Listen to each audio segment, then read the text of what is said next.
के पास में एक क्वेश्चन है जो कि एग्जांपल का क्वेश्चन है, बहुत इंपॉर्टेंट क्वेश्चन है। पेज नंबर 23 के ऊपर है और एग्जांपल नंबर 27 है। बोलता है कि देयर आर 200 इंडिविजुअल्स, 200 हमारे पास में लोग हैं, जिनमें से 120 had been expose to chemical 1, जिसमें से 120 ऐसे पीपल हैं जिनको किसी केमिकल नंबर 1 से कुछ एलर्जी हुई या रिएक्शन हुआ, और 52 केमिकल 2 से जो अफेक्टेड हुए वो हमारे पास 50 हैं।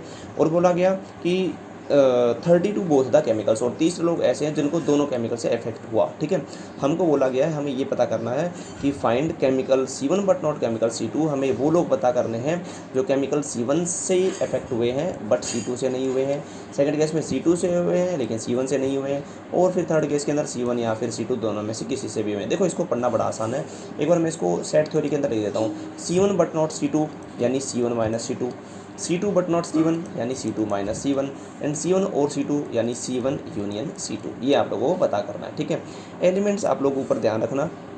टोटल हमारे पास में 200 हैं। देखो, ये फॉर्मूला बड़ा आसान है। ठीक है, थर्ड वाले को निकालना बड़ा आसान है, तो पहले इसको निकाल के छोड़ देते हैं, ये किसका काम खत्म हो जाएगा। कम से कम हमको फॉर्मूला पता है कि number of C1 union C2 is given by number of C1 plus number of C2 minus number of C1 intersection C2। Formula बहुत आसान है, ये लेफ्ट हैंड साइड हमें मालूम करनी है। इक्वल टू की जगह इक्वल टू हो गया number of affected people by chemical number C1, जो कि हमारे पास में कितना है 120, केमिकल C2 जो हमारे पास में कितना है 50, और बोलता है C1 इंटरसेक्शन C2 जो हमारे पास में कितना है 30। तो इसको सॉल्व करेंगे, हमारे पास में आंसर कितना आ जाएगा 140, जो कि बड़ा सा सिंपल सा था। ठीक है, इन दोनों को देखते हैं और इन दोनों को समझ लेंगे, जिसमें से इसको समझेंगे आसानी से, ये आप लोग खुद आसानी से कर सकते हो। देखो, हमने बोला कि आपको पहले भी मैंने इससे जस्ट पहले पार्ट में थ्योरी बताई कि अगर आपको इसको कैलकुलेट करना है ना, तो आप इसका इंटरसेक्शन वाला पार्ट जाके ढूंढो। देखो, अगर मैं C1 माइनस C2 में ऐड करूं वो लोग, देखो C1 माइनस C2 में C2 वाले तो कभी आते ही नहीं है, तो C1 माइनस C2 में C1 माइनस C2 करने के बाद में C1 जो मेन C1 सेट था उसमें और इस सेट में क्या कमी है, सिर्फ ये कमी है कि जो कॉमन लोग वो नहीं है C1 वाले। C2 का नाम तो ना तो पहले था ना अब है। ठीक है, तो हम लोग क्या करेंगे, जो दोनों के अंदर कॉमन थे जो डिलीट हो चुके हैं उसका नाम लिख देता हूँ C1 इंटरसेक्शन C2, यही लिखा जाएगा। मैं बोलूँ अगर इन दोनों को मैं जोड़ दूँ तो मेरे को वापस से इसका पेरेंट सेट मिल जाएगा जिसका नाम है C1। इस केस के अंदर तो मेरे को क्या मिलेगा C1। यहाँ से मैं इसको अलग कर देता हूँ, ये आप लोग खुद सॉल्व कर लेना है होमवर्क के अंदर।